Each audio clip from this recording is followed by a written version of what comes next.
Hello everyone and welcome to Drillville. Today I wanted to share with you this amazing painting by Dominic Davidson called Marine to Life. So this kit was out of production for 2.5 years and I was so excited to see it back in stock at Diamond Art Club, and I ordered it right away. It was on my wish list and it felt like I'd been waiting so long for this. So the story of this painting is a seascape come to life, and there are so many delightful things about it. Now, it is a little bit hard to see from the canvas, but basically what we have is a painting of a seascape, and it's spilling out over the edge of the painting onto a fireplace mantle. So it's a very whimsical and interesting image, and it's got lots of really fun things in it, some delightful little sea creatures and some crustaceans and some starfish and seagulls and the whole bit. So it's really, really cool. It is going to be very difficult for me to show you the entire painting in the frame, to just kind of give you an overall of what I can show you immediate. You can kind of see here, this gives you at least a little bit of it. And so what I'm going to do is actually come back and I'm going to go through the canvas starting at the left side, and I'm just going to kind of pan up and around so that you can get a sense of all of the little wonderful things in the painting. Okay, so starting here, we are basically on the left lower corner of the painting. So you can see we have our fireplace mantle, and just like in Bathroom in Paris, these are a lot of really, really long, straight, vertical lines, which I'm kind of excited about because I just bought one of those diamond painting wheels. I don't know if you've seen them, but they're supposed to be perfect for that kind of multi-placing. So I will experiment with that and see how it works on this. And as I go in kind of and up, we can see we have these books also on the mantle. And then this nice, cool looking globe here. And on top of this globe, we have a seagull who has perched himself or herself on the top of that globe, watching what's going on. And then we go a little bit further up and you can see an anchor. And then this is sort of the top left corner of the painting come to life. So you can already see we've got a seagull flying out of the frame there. And then as I pan down, that is the majority of the sky. So this is happening at sunset.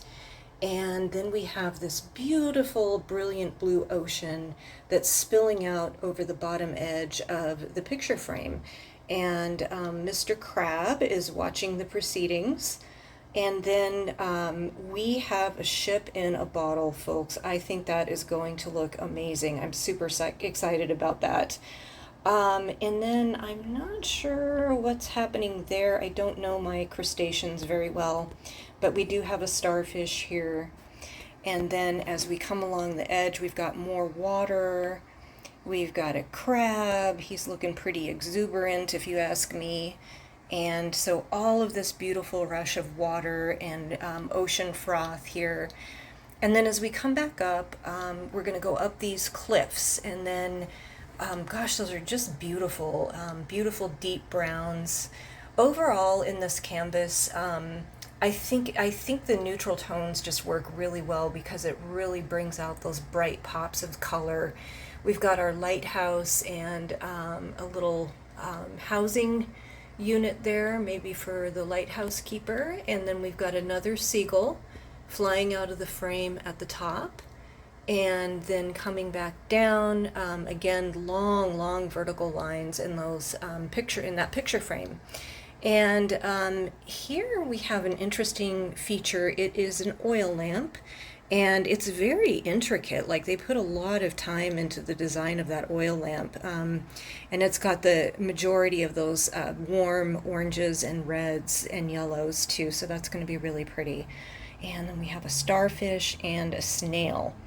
And at the very bottom, we have more of our fireplace mantle and the water dripping off the edge there.